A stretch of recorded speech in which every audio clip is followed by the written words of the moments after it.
Welcome to the Buffalo Sports Conversation Room. I'm your host, Jamie Malloy, and I'm very happy to discuss Week 6 football. But first, I'm going to bring on my co-host, who is also a big Bills fan like me, been by my side this entire podcasting episode experience, and he's also a big Mets fan. So, everybody, let's welcome back Mr. Joe Dallio.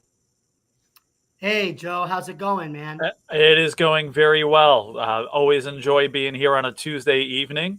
And I'm looking forward to a lot of good things to talk about tonight. So hope you're doing well also.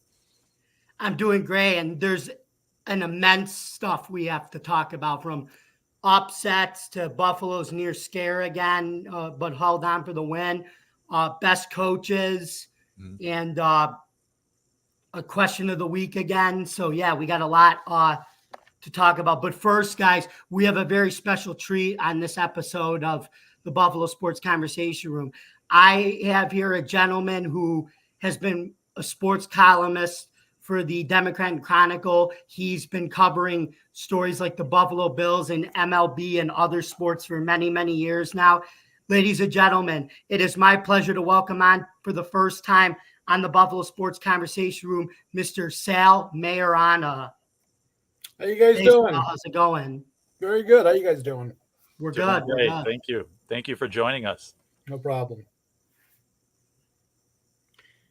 Okay, so are you guys ready to talk about the game starting with Thursday night? Yes, sir. Yeah. Okay, so we're going to start out with the Thursday night game with the Denver Broncos traveling to Kansas City to face on the Chiefs. And as always, this game was broadcasted was streamed live by our good friends at Amazon Prime. So anyway, the Chiefs took the game 19-8 in a low-scoring ho-hum kind of game where the offense really didn't do that much. It looked lackluster, but Kansas City's defense, led by Steve Spagnuolo, looked stronger than ever, and their defense was the reason why they were able to win 19-8. So, Joe, what are your thoughts about this game? You know, we often talk about business as usual wins, sometimes even with the Bills here, where maybe a team doesn't play at the championship caliber that they are, but they still pull out a win. And I think that was definitely one of those wins for the Chiefs. I looked at the stats and I was a little surprised. We call it a business as usual win, but, Patrick Mahomes threw, I believe, for over 300 yards. Travis Kelce statistically had his best game of the season so far with over 100 yards receiving. So you look at the stats a little bit and, you would think that the Chiefs win a little more handily there. But they won by 11, which is, I guess, still pretty handy. But, some of the stats there, again, Mahomes, Kelce, you would think that maybe the Chiefs win by a little bit more there. The one thing that stands out to me, and again, I don't like to be critical here, I had high hopes for Russell Wilson this season. I thought you'd see a big improvement in him. And statistically there, I mean, he had like a 40, I think it was a 40-something quarterback rating. And we saw the 2022 Russell Wilson, and again, I expected to see steps forward and, taking the Broncos to a higher level than last season. But, definitely didn't see that. And really, this is a step back even based on the way he started off so far this year. So a little disappointing for people like me that kind of wanted to see a little bit, to see a turnaround and, a comeback from Russell Wilson. And this takes away a lot of that optimism in that area. I mean, I know we still got 2/3 of the season left, but, again, certainly he didn't look like he was ready to turn the corner and get back to pre-2022 form. So, the Broncos defense played pretty decent. Again, the Chiefs offense, I think, the score doesn't indicate, how well they played. But again, that 19-8, it's a win for the Chiefs, and I'm sure they'll take it. Yeah, I agree. Sal, your thoughts? Yeah, I mean, business as usual for the Chiefs. Their defense is really playing well this year. Patrick Mahomes and the offense, I don't think they found their stride yet. He's got Kelsey, but their receiving core just isn't the same as it was, obviously, when Tyreek Hill was there. So they're relying more on their defense to get it done. Their defense is playing great, and Denver could do nothing against the Chiefs. Denver's an awful team. Russell Wilson, I think, is washed as a quarterback. Peyton's got a lot of work to do there. So yeah, no surprise that the Chiefs won and the defense carried the night for them. Yeah, I can see where you're coming from, Sal. Like, I think Sean Payton, I think it was a good hire, but I think like he was kind of destined to fail his first year with Russell Wilson and everything. But I think the good news now is they know they're not that great, so I think they're going to try to be sellers at the deadline, maybe trade away some players at the trade deadline and get some younger pieces to build around. And I think maybe sit down Russell Wilson and maybe play Jared Sinham, or even my XFL guy, Ben DiNucci, who I would love to see start. And Sale, you may not know this, Sale, but I have a pretty big interest in spring football too. So a lot of the spring football players that I watched during the year, I like it when they get their chance to start in the NFL, especially for a team like Denver who's struggling. So maybe that'll happen. But one thing is for sure, Patrick Surtain's still going to be on the team. Mm-hmm. They definitely said that. And I think you got to credit the defensive effort. It all goes to Vance Joseph. He's always been a great defensive coordinator. He just didn't do well when he was the head coach at Denver. So, like I said, good hire with Sean Payton, but I think we got to see what he does with maybe a different quarterback now and into the future. So moving on to Sunday morning's game in London, where Baltimore took on Tennessee. It was a nice win for the Ravens at 24-16.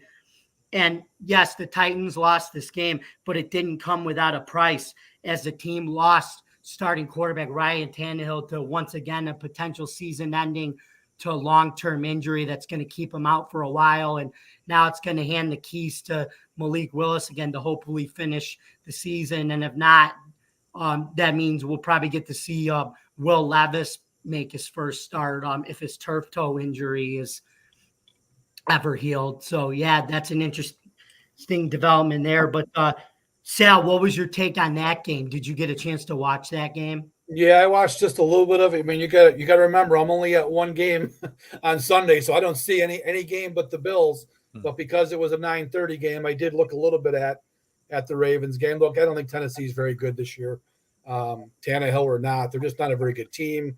I think Derrick Henry had a nice game, but I don't think he's the same back as he was. And Baltimore did what it had to do to win the game. 6 field goals, pretty boring. I'm not sure where their offense is at this point. I know it's a new offensive coordinator there, and Lamar's probably trying to figure it out.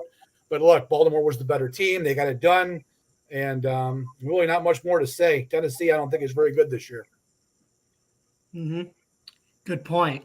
Joe, your thoughts? Yeah, I agree with that. And I was a big Tennessee backer in the beginning of the season, but I think slowly starting to realize they're not as good as I thought they would be. Again, with or without Tannehill. I thought, Lamar Jackson played a solid game, against statistically. Again, they really had difficulty getting it in the end zone. I guess, Justin Tucker with 6 field goals. But, again, a little disappointed in Tennessee. And I am realizing right now, as pretty much a lot of people thought from the beginning, they are not a very good team. Even though I thought they would be contending, but Baltimore, just a solid win for them, and again, I like the way Lamar Jackson played, minus the inability to, score touchdowns, but, that's a solid win for Baltimore. And they're going to be a team to watch as the season goes on and, into the postseason, which I believe they'll get to. Yeah, I do think it was a good win for Baltimore, but one thing with Tennessee is I think people forget, I think this could be the year where Tennessee realizes I think they got to move on from Tannehill and just let Malik Willis take control of the team. I think he's shown that he's played well in spurts when Tannehill's been out, but I think it's time to just say, okay, we're not going to go anywhere with Tannehill. We keep falling for this preseason hype, and it never happens. So just let's take our lumps with Malik Willis and Will Levis to eventually get to where we want to go, to the top. That's what I think Tennessee should just do from this point moving forward. Focus on developing those two young quarterbacks. I agree. I'm not sold on Willis yet, but now he's going to get a chance to see what he can do. So, yeah, Tennessee's definitely going to have some decisions to make. But I agree with what you're saying. I think it's finally time to move on from Ryan Tannehill. And one thing about Willis, he's your dual threat RPO. Modern day stuff you can do on offense to actually open up the offense, whereas Tannehill doesn't have those abilities to be able to run RPO or be able to scramble for first downs. He doesn't really open up the offense as much. So that's the only one thing you can do with Willis that you can't do with Tannehill. Right. But anyway, now let's take a look at the San Francisco 49ers, Cleveland Browns 1:00 game. And boy, was this a wild finish at the end, to say the least. The Browns defense stifled Brock Purdy and his offense. And with just seconds left in the game, 49ers rookie field goal kicker Jake Moody missed a 41-yard field goal to win the game. And the Cleveland Browns were able to hold on 19-17.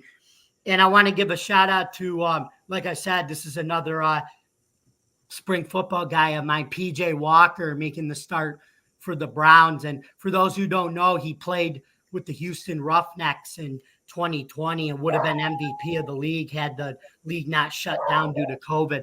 But yeah, ever since then, he was 4-3 with Carolina, and then he came into Cleveland and with that defense was able to just manage the game and do well. So shout out to PJ Walker on the win there. And San Francisco, I think it's time to hit just flush that one out and move on to the Vikings on Monday night. But Sal, what were your thoughts on this game?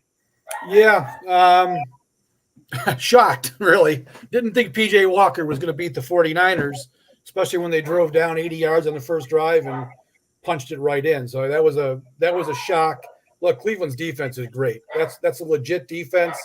Without Watson, without Chubb, I don't know what they can do on offense moving forward. Watson might be back this week, maybe, but their defense is going to keep them in every game this year, barring injury, of course. And, it's a great win for them. 49ers were a little bit due for a down performance. They smoked the Cowboys the week before. You can't play like that all season long. The weather wasn't great. They lost Deebo Samuel early in the game. So there were some things working against the 49ers. But regardless, the kids got to make the field goal. And the 49ers should have won the game despite not playing great. Exactly. So, Joe, your thoughts? Yeah, I was just as surprised as anybody. I mean, again, the Browns were not supposed to win that game. And I kept waiting for San Francisco to pull away. Okay, this is when it's going to happen. Okay, now it's going to happen. Now they're going to pull away. And it never happened. Again, partially due to Cleveland's defense, which is very underrated in my opinion. But again, I just, that moment never happened. And there was a time maybe it looked like San Francisco would take control and pull away. But again, the Browns would not let them. And, kudos to them. I don't think the Browns are going to be a playoff team, but this might be their playoff Super Bowl win, of the season. I mean, they're with their defense, as was just mentioned, they're going to be in all the games that they play. And, they're going to beat some other good teams potentially too, but this is a win to savor, without the starting quarterback, again, without the running back, without Chubb, without Watson, this is a win to savor for them. And, you could tell that was, the win was being savored right at the moment there at the end of the game. So good win for them. The 49ers will be fine. Again, they could have gotten away with that bad performance and ended up with a victory. And again, you may say they should have, but they'll be there, first loss, no big deal. And I'm confident that they'll continue to play Super Bowl caliber football throughout the season. Yeah, and for those who don't know, but we know that, and Sal, you know this too. Jim Schwartz is the defensive coordinator of the Cleveland Browns, and anytime you have him as your defensive coordinator, you know you're gonna play really good defense. And we saw that with the Bills for 1 year with Doug Marrone. Yeah, there was a lot of controversies with Whaley and Marrone with EJ Manuel in the quarterback position at the time, but the one thing was constant. We had a coordinator who knew how to coach defense, and our defense was one of the best in the league when we had him in Buffalo, and now he's carried that over to Cleveland 9 years later. Yeah, Schwartz might be the best hire of the whole coaching hiring season. He's a great defensive coordinator everywhere he's been. Didn't work as a head coach, but he's a great coordinator. And yeah, he's a big reason why the Browns are as good as they are on that side of the ball. Yeah, exactly. So moving on to another exciting and another game that was perceived as shocking, the 4:00 Philadelphia Eagles at the New York Jets game. While the Jets defense held the Eagles to only 14 points and forced Jalen Hurts to throw 3 INTs, the Jets squeaked it out in a nail-biting finish, 20-14. Sal, what did you think of this one? As we already knew coming in after they beat Buffalo that the Jets can play some D under Robert Saleh. It was just a matter of could Zach Wilson pick up the pieces for Aaron Rodgers, and I feel like that defense is for real, and Zach Wilson has played better the last 2 games, but I want to get your thoughts on the Jets upsetting the Eagles in this game. Yeah, that was another shocking result. I mean, look, the Jets defense, every bit as good as the Browns defense. That is a legit group on that side of the ball. They're going to be a problem. Even with Zach Wilson at quarterback, the Jets defense is going to win them games, but they were down their top 3 cornerbacks in this game. So it was kind of amazing that the Eagles didn't take advantage of that. Again, didn't see much of this game, guys. I'm at the stadium. I don't see many games, but from what I read and looked at the highlights, Hurts just played lousy. Plus the Eagles lost a bunch of guys. They had some injuries in this game. So, it's a great win for the Jets. Did the Bills no favors. That was one you figure the Eagles are going to beat the Jets. That's good for the Bills, and it didn't work out that way. So, yeah, Robert Saleh's got them playing awesome on defense, and they're going to win a lot of games with that defense. And if Zach Wilson is just mediocre, they're going to be a problem in this playoff race. Yeah, and you mentioned Robert Saleh. That was his calling card, his defense, being the defensive coordinator at San Francisco. And then I think when he was at Seattle, he was one of the big influences for the Legion of Boom. So, defense is his calling card. He's kind of got a Sean McDermott mentality in terms of how he coaches his team over there. Culture, family, nobody's above the team, play good defense, and develop a young quarterback is what we're seeing with us too. So, Joe, what are your thoughts? Yeah, this is another game, just like the Cleveland San Francisco game, where I kept waiting for that moment, either where Jalen Hurts was going to go off and he was going to throw the big pass or make the big run, and eventually thinking, all right, this is the time the Eagles turn it on and take away this game. Now it's going to happen. This is the time where Zach Wilson throws the pick 6 at the wrong time and the Eagles take the game over. But it never happened. And the Jets defense that was just talked about was the reason for that. Every time I think, okay, here's where Jalen Hurts throws the 70-yard touchdown pass, to Brown, to AJ Brown, he's smothered by 3 Jets defenders, and every time I thought, okay, here's where he takes that, 3rd and 15 and runs for 20 yards. Again, the Jets defense just would not allow him to go anywhere, and again, he wasn't up to par anyway, it seems like, but a lot of that was because he didn't have options, he didn't have room to move. So kudos to the Jets defense there for playing an amazing game.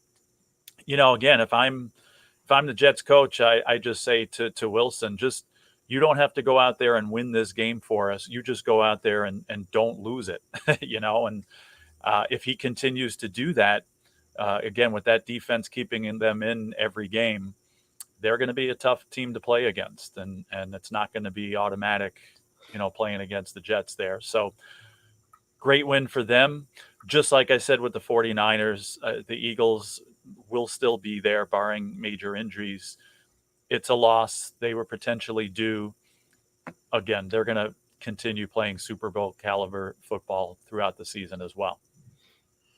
Yeah, I do believe that. And I also think that the Eagles just they were flabbergasted. They didn't realize how good the Jets defense was. And I mean, this was a Jets defense that gave them a chance to beat the Kansas City Chiefs too. So they would have had two signature wins there and had they beaten Kansas City and Philly. But nonetheless, there are no more undefeated teams in the NFL.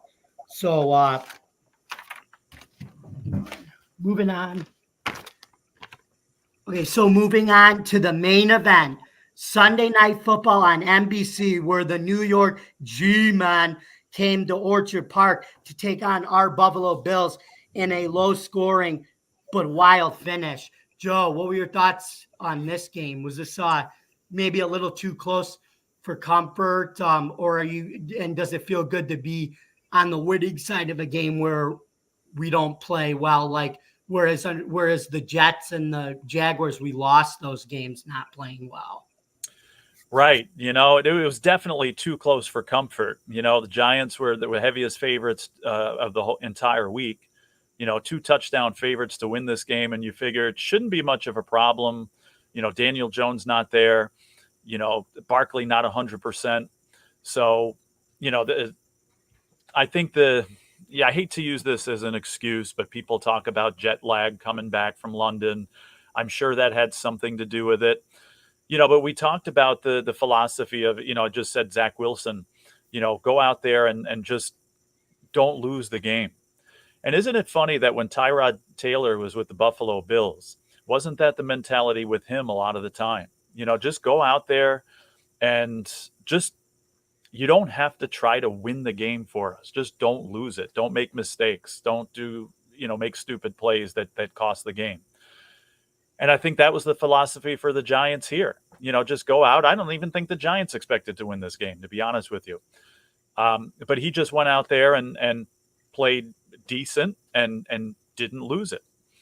As far as the Bills, it was an off game. And, Josh Allen has been playing at an amazing level lately and took a step back. But the bottom line is just getting the job done. I was thinking too, I don't know what it is about these New York teams and what they did to the Bills that the Jets or that the Bills want to give up victories. I said, I feel like they gave the game away week 1, to the Jets. And at some points of this game, I felt like they were doing the same thing, but finding a way to win. Good teams find ways to win. Bad teams find ways to lose, and kudos to the Bills for finding a way to get it done. And I wouldn't say business as usual for this one, as we've said in other ones. But, if there's one thing you could take from this, first of all, defensive performance, I thought was excellent. We said in previous shows here about depth and how valuable it is and how the Bills' defensive depth, losing some key guys on that defense. And yet you got other people stepping up. Bernard and a whole host of there was 3 guys with triple digit tackle totals, and I'm blanking on the other 2 at this point, or Taron Johnson was another one. Dorian Williams too. Okay. Oh yeah. And just, it's amazing how far he's come. And now, him being forced to step up and doing so, I think that's definitely, steps in the right direction. And again, they're not Matt Milano, but still, stepping up and playing that well, I think definitely helps in a case like this. I've been a backer of Elam, and he didn't look too good there. So, that's a concern, obviously, at the cornerback position there, and hopefully he can turn it around and, progress forward. But, there's so many things, that could have happened in this game. And, So many bad things that could have happened, and the Bills could have easily lost this game, but they didn't. And a win is a win. Again, I wouldn't call it business as usual for sure, because it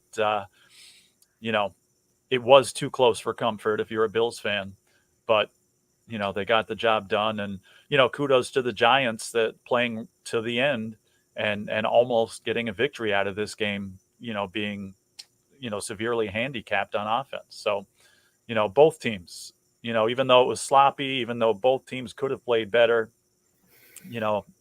I give credit to both. Sal, your thoughts? Yeah, Joe, you said a lot there. I know.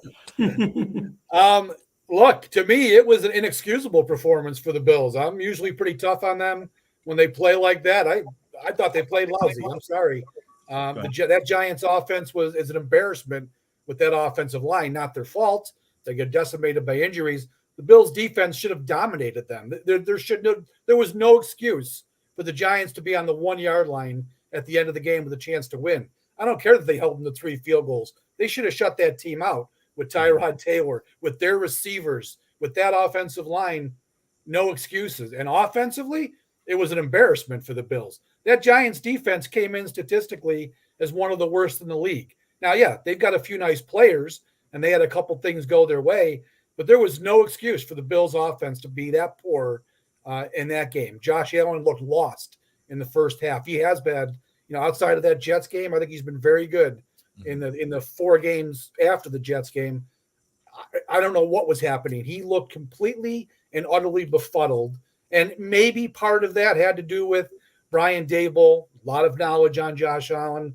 A lot of that offense is still foundationally what Daboll put in place. So maybe he had some inside info on how to, cut some things off.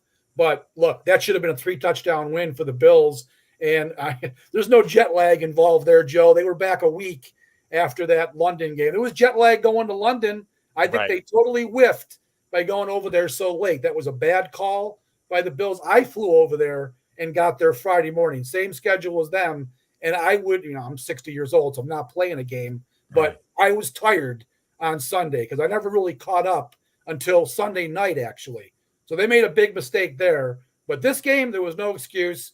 And I thought it was a disappointing night. The Bills are very fortunate that they're 4-2 right now. Mm-hmm. They are very fortunate, Sal. And you hit it right on the nail. And we can always talk about, the cliche goes, you never apologize for a win and all that stuff. But yeah, there were points where I was getting frustrated with the offense too. And I'm very vocal at times when the offense isn't performing or when they lose too. We all get like that, especially being Bills fans and writers and broadcasters of this team for so long. We really want to see this team win so bad. And I think that's one thing we can all agree on here, the three of us, no matter what we thought about this game, that we really want to see this team finally hoist the Lombardi Trophy. Defense is there. Defense is really good with McDermott and everything, but the offense has got to clean up for New England. Yes, New England's 1-5, but they're going to be playing desperate and hungry against us in Foxborough this week. Yeah. What was your main takeaway from that game, from the Bills game? My main takeaway is what Sal basically said. I think we should have beaten them by a lot more. I was stunned that the offense looked that bad, and we should have beaten them 37-20, just like how I predicted in our predictions this past week.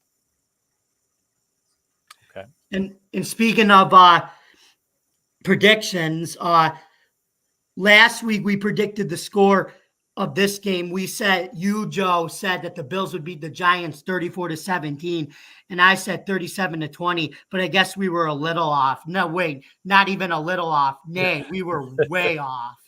Right. That one. Yeah, that's.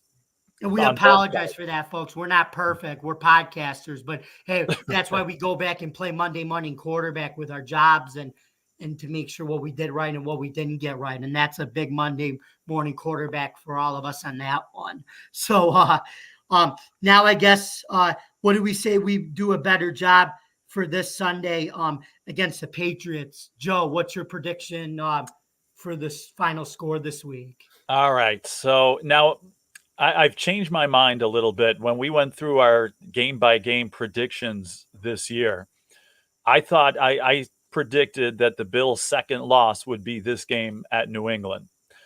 Now, obviously, we have some games from the beginning of those predictions, and I am going to change that prediction. I mean, just a lot of that is based on several factors, but especially the way the Patriots are playing.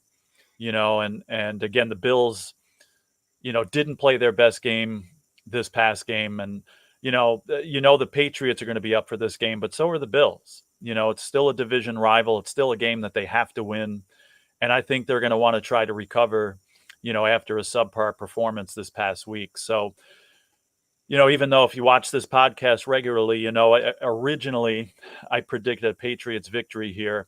I'm going to predict the Bills win this game 24-14. Sal, what do you think? Yeah, I was going to say 24-13. Okay. The Bills get back on the horse, but I think New England's going to give them trouble. I mean, New England 1-5 this year. Their offense is pathetic. But again, they've got a good defense too. Even though Judon's out and their rookie Gonzalez, who was playing really good, they missed those two players. But look, their offense is just not functioning. I think the Bills should be able to lock them up pretty good. And I got to believe that Josh Allen and Buffalo's offense will get some things turned around. I don't think it's going to be a big score. I'd probably bet the under, which I think is 41, I think I saw. So, yeah, 24-13. I bet the Bills should win the game. They better win the game because these are the teams. This is the softest part of their schedule right here. Giants, Patriots, Buccaneers. They've got to win all three because the second half, they've got a lot of big challenges ahead of them. Yeah, I agree with those big challenges. I'm going to say I think the Bills win 24-10. We all have them at 24. I think the Bills defense carries us to victory again. I think the offense just does enough. They get back on track. They play within the system of the game, score a decent amount of points to get the job done, and we rely on that great defense of ours to carry us to victory in this one. So I got 24-10 Bills.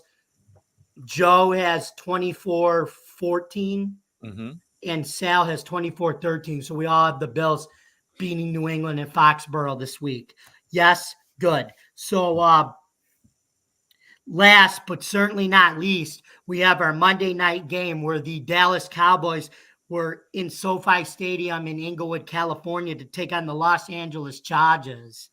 It was a pretty much back and forth game until former Buffalo Bill and current Dallas Cowboy cornerback Stephon Gilmore picked off a throw from Justin Herbert to seal the game. Cowboys win at 20-17. Sal, what were your thoughts about this game? Yeah, the Chargers are the Chargers. That's my number one takeaway. It's unbelievable. You Bills fans for 17 years put up with no playoffs and doing we call them Billsy things. Man, the Chargers Charger, don't they? There was no excuse for them to lose that game either. I don't think Dallas played great. Justin Herbert made some nice plays, but just not enough. I'm not quite on the Justin Herbert train yet. I think he's very good, but I don't think he belongs in the conversation with Mahomes, Burrow, Allen. I just don't think he's there yet. And their record proves that. So, hey, good for the Bills. Again, it's an AFC team losing a game, which, is a team that I think will be in the hunt later on. But, Chargers should have won that game, and Dallas kind of was fortunate coming away with it. Joe, your thoughts? Yeah, two good teams playing against each other. It was a close game. I didn't get a chance to catch, much of it.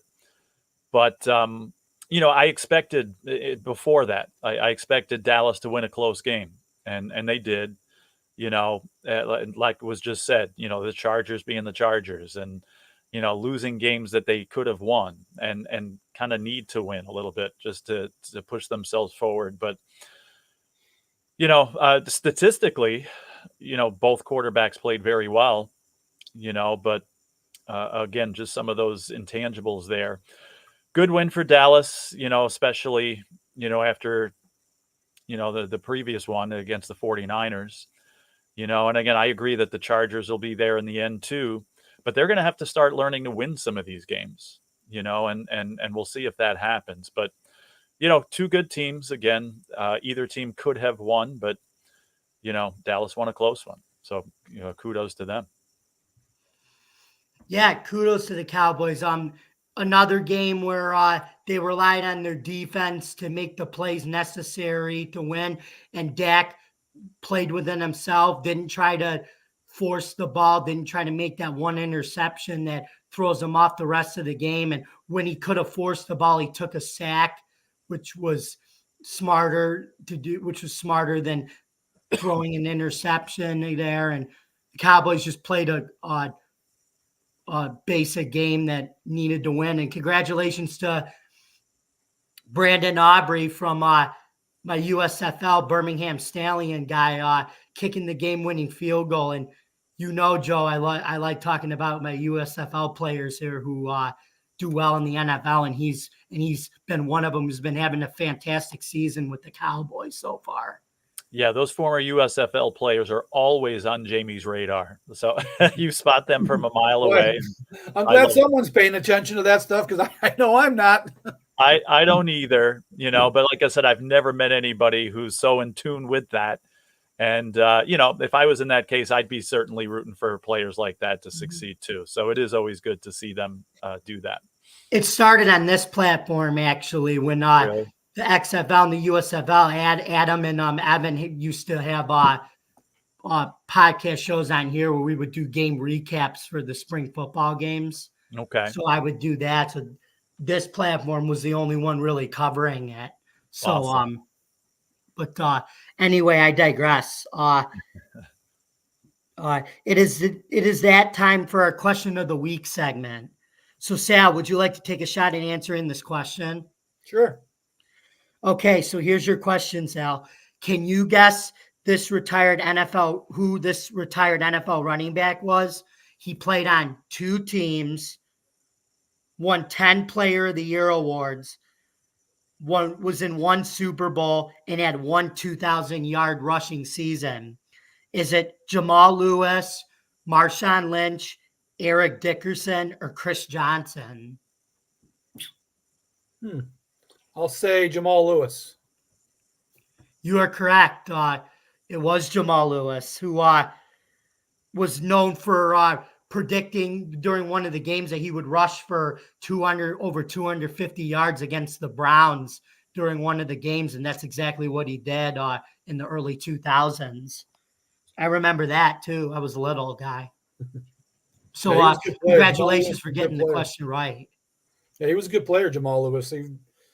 He was a tough runner, I remember. And that Ravens team was built to run. So he was in a good situation there. He had the build of like Sean Alexander and Jerome Bettis a little bit, and he could run. He was a big boy too. Now that we talked about some of the best corners in the NFL in our show last week, let's focus on some of the best coaches bringing it so far. So, of course, we will start out with Andy Reid, who I love watching on those Jake from State Farm commercials. So let's try to explain this with those nuggies this week, all right? Having such a superstar quarterback on your team and winning 2 Super Bowl titles in 4 years, and having your star quarterback being featured in many funny, humorous commercials during the season as well. Of course, you have to be seen as one of the best. Joe, what are your thoughts on Mr. Reid? Yeah, besides the nuggies, you got to credit his mustache drawing skills too, from those commercials in there. But a lot of these guys that we're going to mention here, I'm sure, you're just going to say the record speaks for itself, and even with Philadelphia, he did a great job as a coach, and, still, you can argue, all that talent on the Chiefs, somebody's still got to manage that talent, and somebody still, has to make sure things are running correctly. So a lot of credit has to go to Andy Reid, for that, and just, he just quietly does his thing. You don't, excuse me, you don't hear much fanfare, for him. but I just have to admire how he quietly goes about it in such a business-like way and a no-nonsense way. And again, yes, again, a lot of talent that's been on that team, but certainly credit has to go due, there as well to Andy Reid. Sal, your thoughts? Yeah, great coach. Sean McDermott talks about him all the time. He learned so much from Andy Reid when they were together in Philadelphia, and Andy also gave him a great lesson. He fired Sean, and Sean has said many times it was one of the best things that he could have done because it really got Sean woken up and made him realize how difficult it is to make it in this business. But yeah, great offensive mind. I love what he does with the creativity. And yeah, he's got some great players there. It's hard not to win with Patrick Mahomes, but I think Andy Reid puts him in a lot of good situations, and that's part of why Mahomes is as good as he is. I agree with both of you.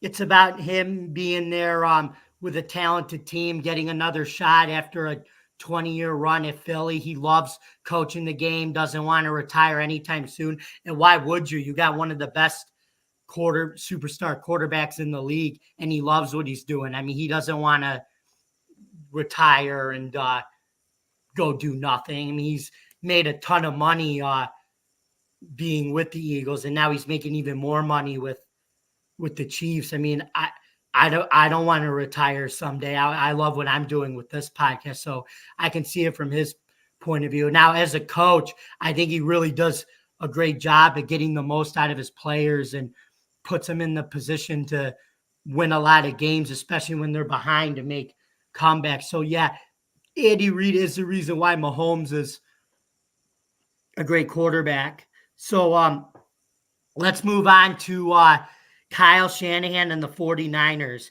He is still looking for his first Super Bowl win, but with a stacked offense on his side, he's probably one of the better play callers in the NFL in terms of how he schemes his offense around Brock Purdy and Christian McCaffrey and Deebo Samuel to tailor their offense to their strengths and being able to win a lot of games. And he gets a lot of hate, I think, for being the offensive coordinator in Atlanta, where they were up 28-3 and kept passing on New England when he could have just ran the ball to kill clock against them, which allowed Tom Brady and the Patriots to come back and win the Super Bowl in overtime. But Joe, what are your thoughts on I'll start out with Sal. Sal, what are your thoughts on Kyle Shanahan? Yeah, I'll never forget him for that Falcons Super Bowl, not beating the Patriots. He's on my what list forever because of that.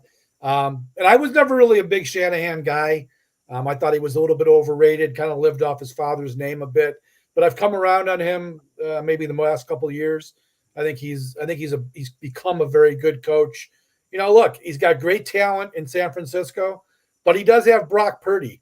And I'm not ready to put Brock Purdy in the Hall of Fame like a lot of media people already seem to be. And we saw that Sunday. He did not play very well on Sunday. But look, to win with a quarterback like that, who certainly is an elite, that takes a little bit of doing. I give Shanahan a lot of credit.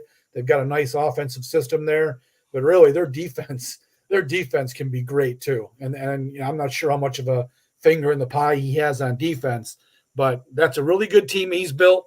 And I do give him points for winning with Brock Purdy as his quarterback. Yeah, I think he gets points with that too. Joe, your thoughts? Yeah, I agree with that. He's made some mistakes, yes, as we know, but I still think one of the better offensive minds in the league, and an ability to adapt, and an ability to adapt to the talent and to the players that he has.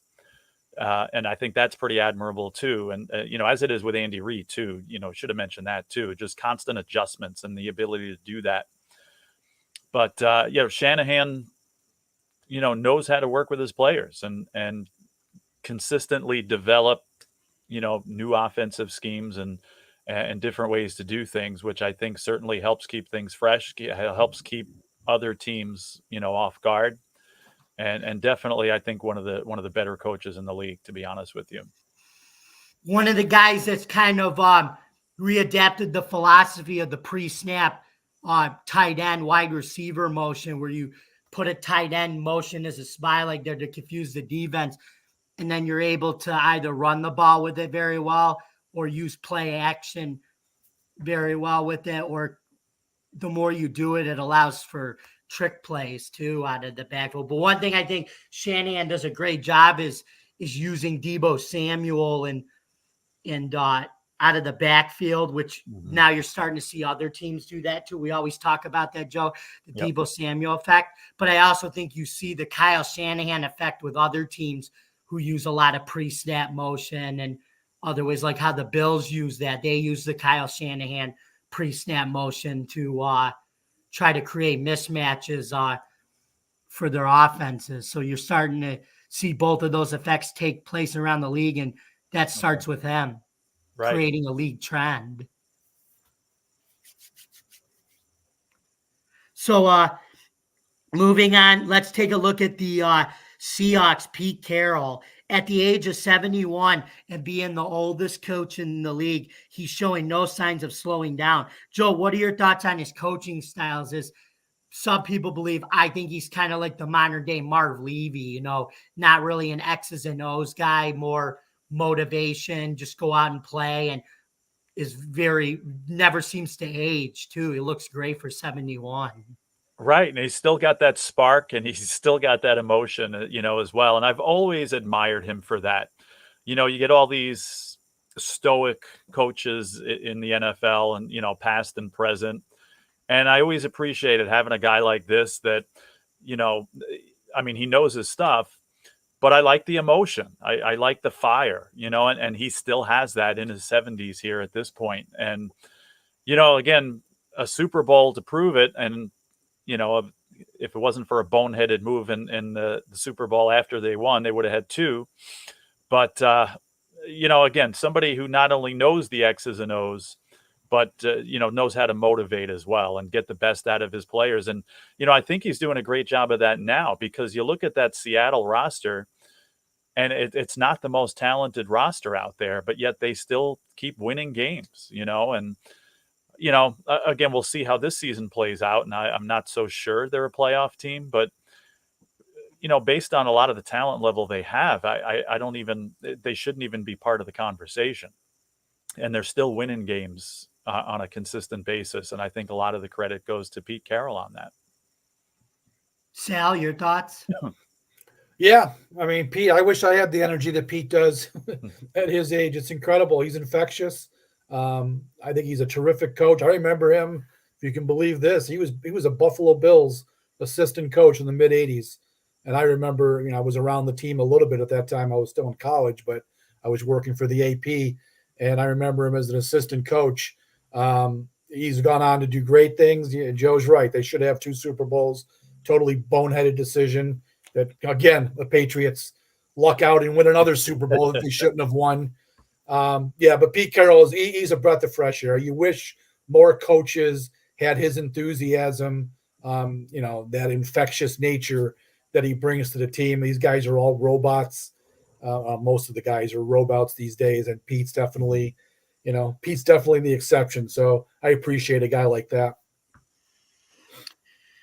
Yeah, I think he does have a lot of energy. I think be it from sunny California, where the weather's always nice, you get a lot of energy by running out, going to the beach, and having warm weather to enjoy while coaching a football team in Seattle, where the culture is a lot different. But I think he has that California sunshine type of energy, personality. So anyway, moving on to Nick Sirianni of the Philadelphia Eagles. After losing the Super Bowl last year to the Kansas City Chiefs, he still maintains a great relationship with Jalen Hurts that shows on and off the field. Sal, how important do you think it is for the head coach and quarterback to maintain a solid relationship? Oh, yeah, 100% important.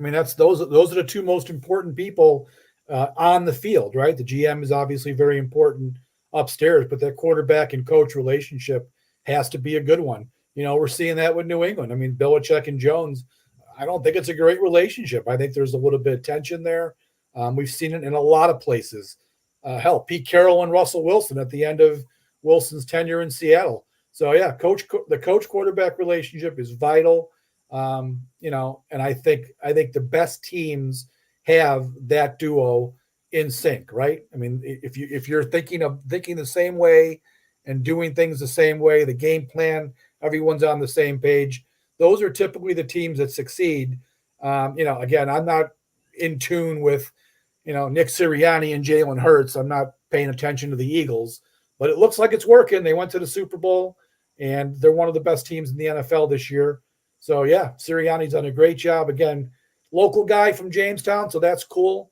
But I don't really have much of an opinion on him because he's a new coach, and I haven't even seen him play the Bills yet. So that's about all I got on Nick Sirianni. You're gonna this year though, as the Bills do play the Eagles later on in the season, so you'll be able to get to know him a little more when that game comes up. But yeah, I like Nick Sirianni. He's another guy, I think, even though I don't think he worked with Andy Reid and Sean McDermott, I think he's another one of those type of Andy Reid, McDermott type of coaches in Philly, where he develops a steady culture, develops a great relationship with a great quarterback, and gets his players to believe and buy into what he wants them to do. And like they always say, there's two things that you got to have to be a good team or a good organization. 3 with the GM, but 2, you got to have a coach, a good coach. You got to have a quarterback, a franchise quarterback. You don't have any of those 2 things, not going to be a good team in the NFL. You can have good everything else, don't matter if you don't have those 2 main ingredients. Mm-hmm. So now that he's taken on the defensive play calling. Oh wait, sorry, I forgot. Joe, your thoughts? Yeah, not much. I mean, out of all the coaches we've mentioned so far, I mean, Sirianni is the one I know the least about. Obviously the records speak for itself so far, but I've seen the same thing that was mentioned here before is the ability to get along with players and the ability to motivate players. Something he's doing is working, and it seems like it's going to continue to work there. So again, my knowledge is limited to, as far as, what he's done in the past, but what he's doing now is certainly working. So not much more to add to what's already been said, but it looks like the future is bright for him. Yes, it is. And teamwork makes the dream work, like they always Right. say. Now that he's taken on the defensive play calling for this team and looking for his Super Bowl with them, let's actually talk about our head coach. We've been talking about him with other teams, but let's actually highlight Sean McDermott with the Buffalo Bills, his coaching styles. Joe, do you want to go first? Sure. Now, obviously, there's a lot of good things we could say about McDermott, as far as where he's brought this team, as far as the culture that he's developed here, as far as the ability to get along with players and, develop that family atmosphere. Now, I'm not ready to put him at the same level as these other coaches we've mentioned, especially, Reid as far as, even Shanahan, people like that, again, he's done so many great things for this organization. He's made mistakes, of course. There's been times where people have said, hey, you know what, maybe he's not the right guy for this team. So, we've seen pretty much everything with Sean McDermott. And, I love the way he's handled the defense. I mean, nothing against Leslie Frazier, but I mean, look at the higher level this defense is playing at, even as you've lost some key parts of it. And I don't see that, I do see that continuing as we go forward. So he definitely gets a lot of credit for that. So again, he's done so many great things in the last, 6-7 seasons. He's been here with them. Again, not at the same level as some of the other coaches we've mentioned, but again, you got to be thankful for all he's done here. Sal, your thoughts? Yeah, look, I mean, I don't quite understand why so many people, Twitter people, I guess, hate McDermott. I mean, he's been here 7 years now. They've made the playoffs, 5 of his first 6. They've won 3 straight division titles. Yeah, they haven't won the Super Bowl. Guess what? Only one team wins the Super Bowl every year. I mean, think back 17 years of the knuckleheads they had in there over at One Bills Drive, and you really want to get on McDermott's case for a few decisions he makes during the game. I think he's a good coach. I think he's put in place a winning culture, him and Brandon Beane. There's been some decisions that haven't gone exactly to plan, but look what he's done with this team since he showed up in 2017. I'm not quite sure what people were screaming about. Every time I'm on Twitter during a game, it's fire McDermott, fire Dorsey. Well, how about looking at the players if they're having a bad game? That's what I always say. McDermott's not out there blocking, tackling, throwing, and running, right? It's the players. So I think McDermott's done a great job in Buffalo. Yes, there is a little bit of pressure that he needs to get this team over the hump. They've got to get to the Super Bowl. They've got to win one, or the job's not going to be complete. But I think he's done a pretty nice job here, and it's his first head coaching gig too. Let's remember that. I mean, he's 7 years into it, but it is the first time he's done it. I give him high marks there in Buffalo. Mm-hmm. Yeah, and for me, and even Terry Pagula said this when we hired Rex Ryan at the time, and we all know that didn't turn out the way we wanted it to. But they asked him, why did you go the veteran route in this case? And he said a lot of new coaches generally fail their first job, and that hasn't happened with McDermott. Yes, he hasn't won the Super Bowl, but he's probably one of the better first-year coaches other than Nick Sirianni and Kyle Shanahan to come in and make an immediate impact. Because it's true, back in the day, a lot of new coaches did fail at their first job. But the way that now you want these new coaches because they're younger, they're all about culture and building team, and it's basically we before me mentality. So yes, there's a lot of pressure on him to win the Super Bowl and get over the hump, but he's definitely the 3 division titles in a row, and hopefully we get a 4 is something you still can't take away since he's taken over the team in 2017. Yeah, the great thing about him too, and the management that they have, is before McDermott got here, nobody wanted to come to Buffalo to play. Now, so many people have said that they would love to play here, or some people that are on the team now said, you know what, that's the place I wanted to go. And that's something we didn't have 8 years ago. In fact, people were always looking the other way and were like, no way do I want to play in Buffalo. And now it's a totally different situation as far as that's concerned. Exactly. And I bet you a lot of these players are going to be like the 90s Bills. When it's all said and done, they're going to want to live here forever. Like those teams that I think a lot of these guys are going to want to live here when they're all said and done. Same thing there. Right. With the beautiful weather here, who wouldn't?